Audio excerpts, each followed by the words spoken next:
সূরা আল আরাফের 17 নম্বর আয়াতে উল্লেখ করেছেন।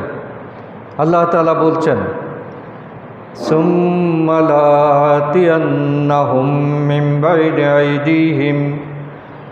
আইদিহিম ওয়া মিন খালফিহিম ওয়া আন আইমানিহিম ওয়া আন শামাইলিহিম। সে বলল যে সুম্মা লাআতিয়ান্নাহুম মিন বাইনি আইদিহিম, আমি অবশ্যই আসব, তাদের কাছে আসব সামনের দিক থেকে, ওয়া মিন খালফিহিম পিছন দিক থেকে, ওয়া আন আইমানিহিম ডান দিক থেকে, ওয়া আন শামাইলিহিম বাম দিক থেকে। এবং শয়তান বলছে, ওয়ালা তাজিদু আকসারহুম শাকিরিন, আল্লাহকে চ্যালেঞ্জ দিচ্ছে যে আপনি তাদেরকে অধিকাংশকে কৃতজ্ঞ পাবেন না, তারা সবাই আপনার নাফরমানি করবে। আদম সন্তানের এই কথা শয়তান আল্লাহ তাআলার সামনে তুলে ধরেছে এবং বলছে যে যত ধরনের প্রচেষ্টা গ্রহণ করা দরকার, দুনিয়াবি যত ধরনের ওয়াসওয়াসা দেওয়া দরকার, আমি সব দিক থেকেই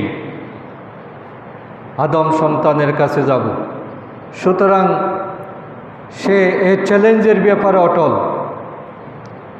এক সেকেন্ডের জন্য সে কিন্তু বিরতি দেয় না। সে খুবই বুদ্ধিমান এবং অভিজ্ঞ, কারণ আদম আলাইহিস সালাম থেকে সে ধোঁকা দেওয়া শুরু করেছে। কিয়ামত পর্যন্ত তার হায়াত, তার কোনো মৃত্যু নাই। তাহলে সবচেয়ে বয়সের দিক দিয়ে, অভিজ্ঞতার দিক দিয়ে শয়তান আমাদের সবার চেয়ে এগিয়ে। আমি তো দুনিয়াতে বাঁচি 70-80 বছর, কিন্তু শয়তান আজকে এসেছে কত বছর ধরে। সুতরাং মানুষকে কিভাবে ধোঁকা দিতে হয়, আমার চেয়ে তার অভিজ্ঞতা শতগুণ বেশি। এই কারণে আমরা শয়তানি ধরতে পারি না, তার কাছে আমরা পরাজয় বরণ করি। এবং শয়তানের মনোভাব হল অত্যন্ত বিদ্বেষপূর্ণ। সে মানুষকে সবচেয়ে বেশি ঘৃণা করে। একটা মানুষ যদি ভালো চিন্তা করে, ভালো কাজ করে, তাহলে ওই মানুষটাকে সে কিভাবে নষ্ট করবে এই ব্যাপারে সে অত্যন্ত সিরিয়াস হয়ে যায়।